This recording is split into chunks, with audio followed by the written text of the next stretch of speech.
pessoal, tudo bom? Cada Minuto Debate aqui de volta, sempre aqui no portal Cada Minuto, ou no nosso canal do YouTube, Cada Minuto TV, ou nas plataformas de streaming, no Spotify, no Deezer, onde for o stream predileto de vocês. Tudo bom, Célio? Como é que tá? Tudo em paz, bom dia. Hoje, programas do Spotify são os 10, 11 e 12, e no primeiro bloco, Célio, a gente vai dar continuidade aquela análise inicial que a gente está fazendo de vários pré-candidatos a presidente, né? Primeiro bloco, gente, a gente sempre fala sobre um tema nacional, o segundo sobre um tema regional e o terceiro sobre cultura e comportamento. A gente falou sobre Ciro, Moro, Lula, né? Todos esses candidatos. E aí, esse final de semana, surgiu finalmente o candidato do PSDB, né? O João Dória ganhou por 5 pontos percentuais a disputa interna com o governador do Rio Grande do Sul, Eduardo Leite. Ele é pré-candidato a presidente pelo PSDB. E aí a pergunta, ele deu as primeiras entrevistas na CNN e tudo mais, lá estilo Dória, dizendo que ele tem uma boa relação com o Moro e que ele vai buscar o diálogo e tudo mais. Mas a própria eleição do Dória já causou uma cisânia no PSDB, né? Já é esperado que a turma do Aécio saia, o Eduardo Leite não deu aquele apoio contundente que ele daria ao Dória. O que é que sobrou do PSDB, Célio? Basicamente, assim, Dória e o PSDB. O que é que ele pode apresentar nessa pré-campanha? É um outro partido, né? Hoje em dia, o PSDB. A ascensão do João Dória é uma inflexão na história do partido, mesmo que, enfim, que não seja muito fã, não precisa ser fã ou adepto do partido, mas o PSDB tem uma história importantíssima, né? Está nas últimas décadas se revezando com o PT nessa briga pela presidência, pelo poder. É o partido do Plano Real, né? Dessa engenharia que estabilizou a moeda brasileira, enfim. E o PSDB de nomes históricos. Fernando Henrique Cardoso, o presidente, o principal, Mário Zé Serra, Geraldo Alckmin, Aécio caindo em desgraça, né? E esse PSDB, né, esses tucanos que comandavam o partido, que foram as estrelas aí durante essas últimas quase 3 décadas, não existe mais, né? O Dória, que não tem nenhum vínculo com essa história do partido, tal como ela se desenrolou desde o princípio, como eu falei aqui. O Dória é meio quase que um paraquedista, apadrinhado pelo Alckmin, né, quando governador, deu a famosa rasteira, enfim, traição, o grande padrinho dele, apunhalado pelas costas, para usar a expressão bem clássica. E é outra coisa, né? Não é realmente, é muito estranho. Ele não parece fora do lugar, o Dória e o PSDB, ou o PSDB deixando de representar, sei lá, para ficar nos termos clássicos, a social-democracia, né, um centro-esquerda, uma coisa equilibrada e tal. O Dória não representa bem isso. Ele foi...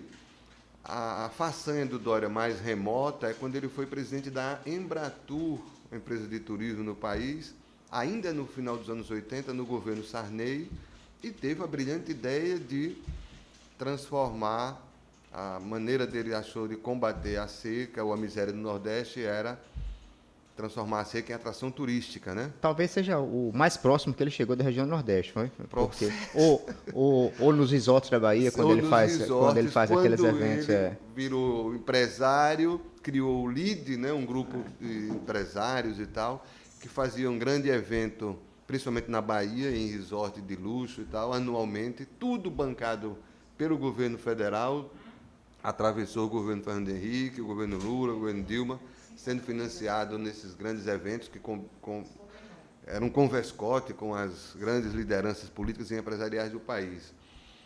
Virou homem de televisão, né, apresentador, o João Glória, naquela versão do Tom Cavalcante, né, que ele substituiu o Roberto Justus naquela depravação que são esses programas, esses reality show aí de competição, esses empresários, você está demitido, aquela coisa. Então, o Dória foi isso também, né? Depois, âncora, apresentador de programa. E um não político, finalmente, como ele se definia de maneira assintosamente, porque é cinismo, né, dizer que não era político, finalmente ganhou a cadeira de prefeito, largou a prefeitura, ganhou a cadeira de governador, vai largar de governador também para ser prefeito. É um carreirista que até agora tem se dado bem. O João Dória, no fim das contas, é isso. Ele ascendeu de uma maneira, né, até rápida, né, do ponto de vista político. Ele tem uma história longa nos bastidores e, né, presidindo... Ele surfou nessa coisa do não político, né? Da não política. Ele é um produto disso ali, né, da crise de 2013, um pouco antes, e veio crescendo de lá para cá, em São Paulo, o maior colégio eleitoral do país, o maior estado do país, o maior PIB brasileiro, a maior economia. E é nisso que ele, agora para a gente dar um pulo para falar da coisa do voto, é nisso que todo governador de São Paulo acredita que pode ter, né, a chance como candidato a presidente, dado o tamanho do estado e a potência financeira e econômica, né? Ver se isso, como é que isso vai... Ele, até agora, mal das pernas nas pesquisas. Ele não suplantou a marca de 4%, foi o máximo que eu já vi em alguma pesquisa ele pontuar 4%, apesar de todo o marketing que ele teve na questão das vacinas, né? A questão do Butantan, ele realmente parece que teve um papel predominante dentro do, né? Dentro do esgoto que a gente estava, e ele conseguiu fazer com que as coisas andassem, a vacina chegou. Então, mesmo todo esse marketing positivo, eu sinto até nos opositores um reconhecimento pelo papel que ele desempenhou nessa questão das vacinas, ele não consegue sair dos 4%. Isso se dá pela figura dele. Voltando pelo Nordeste, você vê o João Dória com aquele chapéu de palha em Campina Grande, comendo rabada, terça-feira, 11 horas da manhã, ou no Sobral, ou em Santana do Ipanema. Isso aí ele faria tranquilamente, né? Porque... Mas seria engraçado, né? Porque seria assim É verdade. O Dória é difícil, ele realmente não é uma figura nacional, né? Não. Embora esteja em campanha, pode-se dizer, há muito tempo, antes mesmo de ganhar a eleição para governo. Ele ensaiou em 2018, né? Ficou ali entre sair para o governo, de São Paulo, acabou indo para o governo, porque ainda estava no PSDB, tinha o Alckmin, né, que foi o candidato, e que foi o desastre que foi. Mas ele não é um nome nacional, não, como você anotou bem, essa coisa da vacina, que teve esse ano inteiro de bombardeando o noticiário, ele, aquelas entrevistas coletivas diariamente na imprensa, com destaque. Foi uma posição importante de enfrentamento à inércia e à loucura do governo Bolsonaro. Eu acho que muito do que o Ministério da Saúde corre até hoje para vacinar é para se contrapor ao não deixar o Dória sozinho como pai da vacina, né? Porque se ele aparece como pai da vacina mesmo no Brasil e tal, isso poderia realmente ter uma coisa maior, mas o Ministério da Saúde, apesar de todas as Covaxins da vida e aquela loucura, correu atrás para a vacinação. Mas, como você anotou, apesar disso, dessa atuação forte dele, isso não se reverteu em popularidade, né? Ele...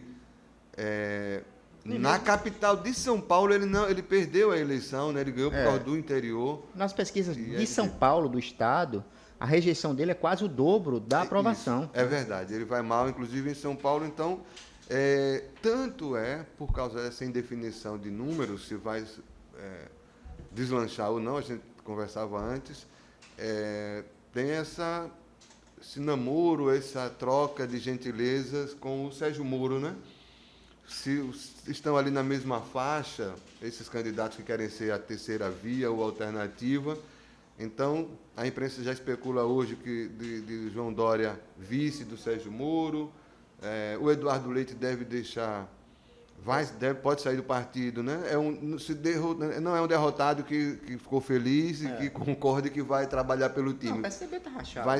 Pode sair para tentar a candidatura por outro partido. A vitória nas prévias do Dória selou também a saída do Alckmin. Isso. Né? Então deixa também. E do Aécio? O Aécio aí para uma briga, ele insiste em ficar, né? Quer brigar por dentro, né? Tem essa coisa. O Dória já tentou. Houve a tentativa de processo de expulsão e ele ganhou no voto, com folga. O Aécio ganhou com folga. O Aécio virou um pária, né? Um fantasma, assim, um morto-vivo na política. mas que sobrevive nos bastidores, né? Fazendo a política nas sombras. Foi oitavo ou nono na Câmara do Federal. Exatamente. Uma coisa meio humilhante para ele, né? Humilhante, uma coisa melancólica, uma tragédia realmente. Mas o cara não larga o osso, precisa da imunidade, entre outras coisas, né? E uma das pontes do PSDB com o governo Bolsonaro, né? Parece que ele se aproximou do governo Bolsonaro. Exatamente. Um movimento que o Collor, né, tem feito aqui em Alagoas, ele tem feito por lá. Até isso, Aécio, para tentar sobrevivência, tem apelado para todos os lados, né? Mas no caso do Dória é isso, uma vitória complicada porque é uma vitória com o partido rachado, sem apoio, sem a unidade. Teve uma declaração simpática, mas anódina do Fernando Henrique, parece do Zé Serra, sem muita empolgação, né? Ninguém vai muito com a cara do João Dória. E a forma dele fazer política dentro do partido, a própria coisa com o Alckmin, é muito ruim para ele, para a imagem dele. Não é alguém que você parece não pode confiar muito no acordo que faz, enfim, né? Exatamente. Então, o PSDB tem um candidato, até agora, pronto para a derrota, né? Pronto, exatamente isso. É o final do primeiro bloco. Inclusive, em cima disso, o Sensacionalista, que é um site de... Está no Globo agora. Né, de piada, de ironia, muito engraçado. Ele disse que o PSDB define candidato que terá 2% nas próximas eleições, né? Enfim, esse foi o primeiro bloco, gente. A gente falou sobre um tema nacional, continuando a série que a gente tem feito com pré-candidatos a presidente. A gente volta para o segundo bloco para falar, pela primeira vez, sobre um perfil da Câmara Federal em Alagoas. Aqui está, e a que deve assumir a partir de 2023, né? 2022.